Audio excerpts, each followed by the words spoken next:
الامر بسيط. يعني زعلة كبيرة جدا منك على الخسارة. نعم نعم. وبعدين انا يعني انتقدت حمد الله انتقاد محب من زعل، ولا فيها قذف ولا فيها اي شيء، والموضوع انتهى الحمد لله. وبس هو والله اني تهجم علي، هو تهجم علي. اللقطات اللي ظهرت ما بينت انه اعتدى عليه. لا الكاميرات متأخرة في التصوير. نعم، وكاميرات الامن بينت الاعتداء. قالوا لا نفرق بين سواء لاعب او مشجع، عندنا كاميرات حيه مباشره وضحت الاعتداء. وضحت الاعتداء، رمي للقاروره. يعني الجمهور اللي تابع اللقطات اللي انتشرت شافوا ردة فعل. نعم نعم. سبقها فعل من حمد الله. نعم نعم. وبعدين هو ما هو رايح للممر وانا في الكرسي حقي، هم يحسبوني جاي الممر ومتهجم. لا، انا في المقاعد. انت جنب المقعد. نعم، في المنصه. وحمد الله جاء عند دكه البدلاء. فقلت يا حمد الله خلاص يا اخي روح المغرب وزي كذا. زعله منك. نعم. يعني غادر النادي. نعم، يعني تجديد اللاعبين والاتحاد متعطش على البطولات. لا تضايق من الرد على اساس كذا جاك وقال مين اللي يتكلم؟ اي بس كمشجع انا انتقد من محبه في النادي. المفروض كلاعب، هو كلاعب يتحمل ضغط الجمهور، لا سيما اني انا اتحاد. يعني لان لو اني مشجع هلالي ممكن، لكن انا اتحادي تهجم علي. الجماهير حولي كلهم هلاليه. العصايه او الخرزانه اللي في ايده دي، العصايه او الخرزانه اللي في ايده اللي هو ساند عليها دي اللي ضرب بيها حمد الله. المشجع اللي مش محترم واللي مش مؤدب واللي للاسف الشديد عبد الرزاق حمد الله اللي هو افضل لاعب في نادي اتحاد جدة السعودي، هذا المشجع اللي طالع يقول انا بنتقد حمد الله وبقول له ارجع المغرب. تنتقد مين؟ طب مش بتنتقد بنزيما ليه؟ جاي على افضل لاعب وبتنتقده، دي نمره واحد. نمره اتنين بيقول لك حمد الله اللي اتهجم عليا. يعني تشتمه وتهينه وهو بيلعب وتتطاول عليه وعايز يعمل لك تعظيم سلام مثلا، ولا عايز يعمل لك ايه بالظبط؟ حمد الله اكتر لاعب في السعوديه بيتحمل ضغوطات كبيره جدا وبيتحمل عنصريه كبيره جدا جدا من بعض اخواتنا السعوديين للاسف الشديد. توني كروس لاعب ريال مدريد. توني كروس لاعب ريال مدريد لما طلع واتكلم على العرض اللي جاي له من السعوديه قال لك لا. قال له ليه؟ قال لك السعوديه مش بتحترم اللعيبه. وفعلا الكلمه دي حقيقيه. اللي بنشوفه النهارده اللي بيحصل لعبد الرزاق حمد الله عيب وعدم احترام من ادب واحترام واخلاق وقيم ومبادئ ابن المغرب. عبد الرزاق حمد الله تنازل عن القضيه وسامح المشجع اللي مش محترم ده، اللي طالع يقول لك انا بنتقد بادب.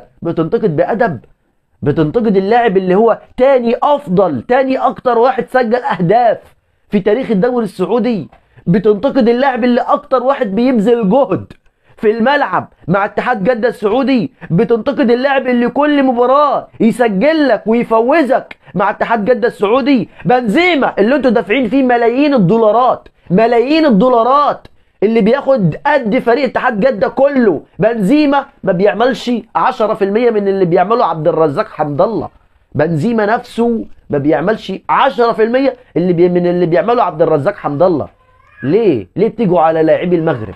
ليه بتتكلموا كتير على لاعبي المغرب؟ يعني ايه تنتقد اللاعب وتقول له ارجع المغرب؟ يعني ايه تنتقد اللاعب بكل قلة ادب وتقول له ارجع بلدك؟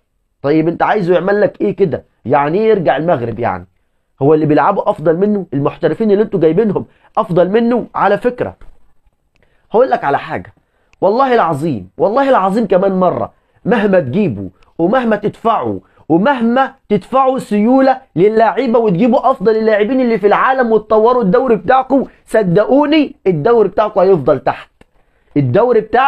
هيفضل تحت. عارفين ليه؟ علشان انتوا عندكم للاسف الشديد بعض الجماهير اللي عندها عنصريه بطريقه مش محترمه. شفنا عبد الرزاق حمد الله اللي بيتشتم من جمهور النصر السعودي قبل كده، شفنا عبد الرزاق حمد الله اللي بيتشتم من بعض جمهور الاتحاد جده السعودي، شفنا العنصريه اللي على الشخصيه المحترمه والمؤدبه واللي بتبذل جهدها في ارض الملعب مش اكتر. راجل بيلعب كوره، راجل بيقاتل في ارض الملعب، ولكن للاسف الشديد علشان مغربي ما تعرفش في ايه بالظبط، مختلفين ليه ما اعرفش ايه اللي بيحصل، بيتشتم وبيتهان وبيتقل منه. هذا المشجع اللي مش محترم، هذا المشجع اللي للاسف الشديد مد ايده على حمد الله بالخرزانه، وبعدين واحد رش عليك ميه. يعني ردة فعل، دي ردة فعل عاديه من حمد الله، رش عليك ميه علشان بتشتمه وتهينه في ارض الملعب، رش عليك شويه ميه تقوم تطلع الخرزانه وتضربه كده قدام العالم كله، تضربه كده. وعايز ايه بقى؟ عايز الناس تقول لك حمد الله اللي غلطان، عايز الناس تقول لك حمد الله يستاهل، عايز الناس تقول لك حمد الله اصله مش عارف ايه. المشكله الكبيره ان بعض الاعلاميين السعوديين بيستضفوا المشجع ده ومبسوطين باللي هو عمله. يا جماعه انا قلت توني كروس اللي قالوا على الدوري السعودي حقيقي، اللي قالوا على دولة السعودية حقيقي. مفيش لا أدب ولا احترام ولا أخلاق. وأنا هنا ما بتكلمش على الشعب السعودي، الشعب السعودي فوق راسي، أنا بتكلم على بعض المشجعين اللي للأسف الشديد عندهم عنصرية بشكل كبير جدا جدا، اللي للأسف الشديد اللي بيعملوه عيب وعدم احترام وقلة أدب. عبد الرزاق حمد الله عشان لاعب محترم وعشان لاعب مؤدب تنازل عن القضية. لاعب كبير ممكن يقوم محامي ويسجن هذا المشجع، يسجن المشجع ده، ولكن أدبه واحترامه ومش عايز الموضوع يتطور وقال المسامح كريم. واحنا عارفين المغاربة كلهم ناس كرمة وناس بيسامحوا وناس محترمين، قال لك المسامح كريم وسامح الشخصية دي. ولكن أنا لما أشوف هذا المشجع كل يوم بيطلع في برنامج شكل ويتكلم على حمد الله ويقول حمد الله هو اللي اتهجم عليا، حمد الله هو اللي مش عارف اللي عمل ايه، أنا ما كنتش عايز أتكلم في الموضوع بيني وبينك. والله أنا كنت مطنش الموضوع ومش عايز أكبر الدنيا ومش عايز أطلع أقول كلمة زفرة ملهاش أي لازمة وإخواتي السعوديين يزعلوا مني، أنا مش عايز أكبر الموضوع. ولكن لما لقيت إن في قنوات سعودية بتستضيف المشجع ده وطالع يقول إن حمد الله هو اللي غلطان وهم يصدقوه وماشيين معاه، أنا طلعت واتكلمت وقلت ما ينفعش، عيب. حمد الله ما بنشوفش منه غير إنه لاعب بيقاتل في أرض الملعب، بيعرق بيدوس على نفسه علشان يفوز فرقته. بالفعل يا سادة، عبد الرزاق حمد الله أفضل لاعب مع اتحاد جدة السعودي ومن أفضل اللاعبين في الدوري السعودي ما شاء الله، أفضل من اللعيبة اللي اندفع فيها مليارات، أفضل منهم بكتير جدا جدا. وأنا هقول بدل المرة مليون مرة إن حمد الله يستاهل نادي يحترمه، نادي أكبر من كده. معلش يا جمهور الاتحاد جدة السعودي، بعض الجماهير في السعودية للأسف الشديد عندهم عنصرية غير طبيعية. فأنا بقول لك إن اللعيبة المغربية اللي للأسف بيجوا عليهم، يعني أنا معرفش ليه، معرفش إيه اللي بينكم وبين المغرب يا جماعة.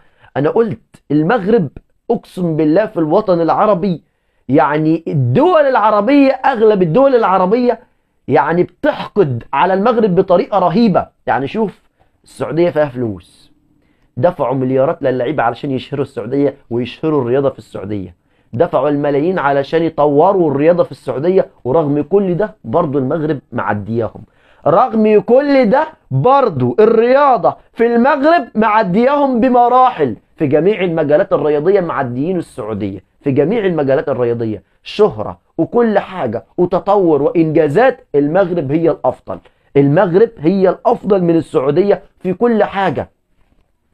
المغاربة ما شاء الله عليهم، ما شاء الله عليهم. ولكن أنا زعلان على اللي حصل لعبد الرزاق حمد الله لاعب اتحاد جدة السعودي. أنا زعلان من اللي حصل، موقف مش محترم، موقف ما فيهوش لا أدب ولا احترام ولا أخلاق. ما شفتش نادي اتحاد جدة السعودي عمل أي حاجة علشان يدافع عن حمد الله لاعب نادي اتحاد جدة السعودي. ما شفتش إن هم طلعوا ولا عملوا أي حاجة، بل بالعكس شفت ان هم فرحانين بهذا المشجع، شفت ان الاعلام السعودي فرحان بالمشجع ده، شفت ان الاعلام السعودي كل يوم بيستضيف المشجع ده ويقول ان حمد الله هو اللي اتهجم عليا، ان حمد الله هو اللي مش عارف ايه، ان حمد الله. انت بتنتقد حمد الله وبتشتمه وعايزه يعمل لك ايه؟ ما انا عايز افهم بس. يعني انت بتشتم لاعب افضل لاعب في الفرقه، يعني الهلال السعودي اتغلب فعلا 4-1 او 4-2، حمد الله هو اللي سجل الهدف لاتحاد جده السعودي. مش بتنتقد واحد زي كانتي، مش بتنتقد واحد زي بنزيما، مش بتنتقد واحد زي فابينيو. ليه كلكم بتمسكوا في عبد الرزاق حمد الله؟ ليه؟ مع انه افضل مهاجم دلوقتي في الدوري السعودي، وتاني افضل مهاجم سجل اهداف او اكتر مهاجم سجل اهداف في تاريخ الدوري السعودي بعد عمر السومه. ليه كلكم بتيجوا على حمد الله؟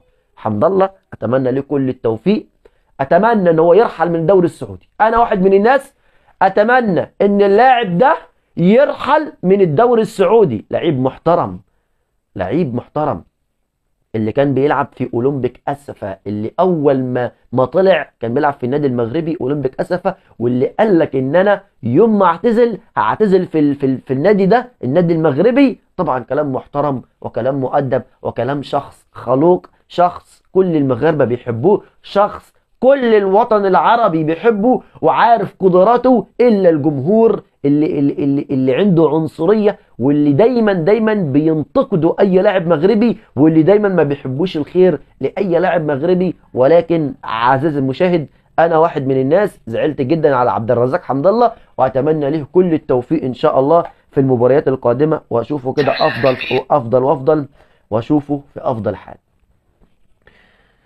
ما شاء الله على اللعيبه المغربيه المحترفه في الدوريات الاوروبيه، ما شاء الله. يعني بلال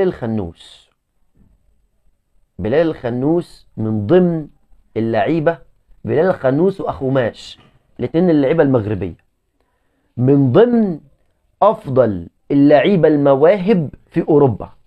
يعني هم قايمه فيها 30 لاعب، اخو ماش وبلال الخنوس في قائمه افضل المواهب في اوروبا.